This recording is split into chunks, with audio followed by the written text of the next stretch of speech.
regeneration, sustainability, there's so much to learn about forest management when we get into the outdoors. The majority of Wisconsin's forest land is owned and cared for by 390,000 individuals and families.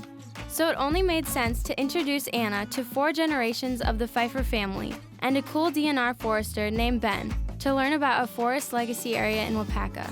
When I first started coming here, there were cattle on the land, and you could stand in an area like this and see basically throughout the entire woods. And it took a fair number of years to get the undergrowth to come back. One of the best parts of my job is working with a family like the Pfeiffers. And you know, many families in Wapaka and throughout the state have the same stories, but it's just very gratifying to see them not only pass from one generation to the next, but implementing the programs and the prescriptions they see for their timber types, and they're seeing the benefits of it.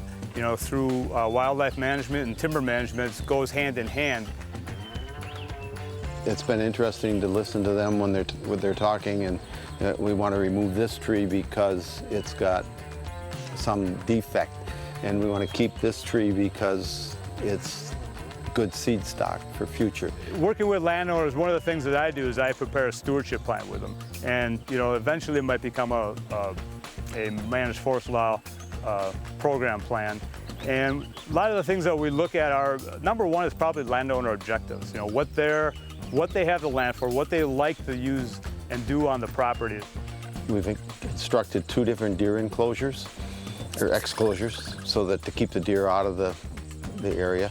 And one of the enclosures up on top, we planted white pine just don't exist, and inside of that exclosure we planted 50 pine trees a couple of years ago.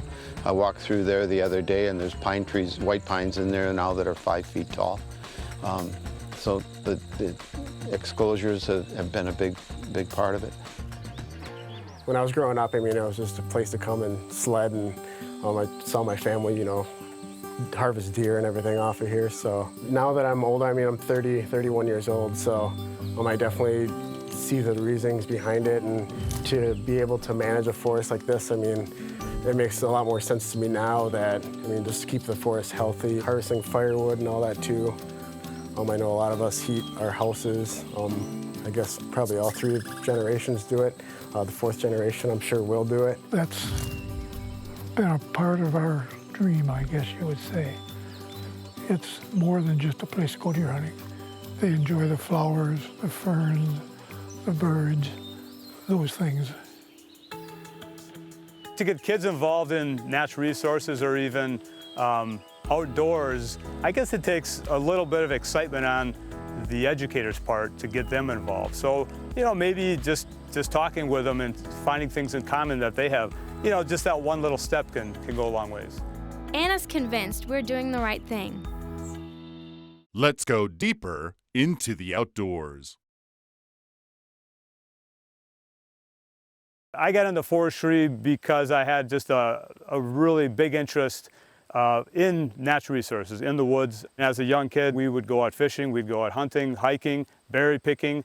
That sparked my interest in it. Eventually, I decided to go to college to be a forester, and that's what got me involved in it. When I started school, there was 100% job opportunity, 3-to-1 jobs, and it's just a growing field. It's very diverse. It's always changing to meet the needs of our society.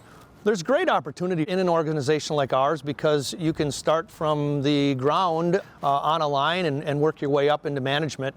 We've got finance people, accounting degrees, sales people. We've got our own transportation divisions, safety coordinators, as well as the maintenance technicians. Anywhere from diesel mechanics to forklift repair specialists, welders, electricians. So all of those career opportunities are here at Performance. Trees are not going away.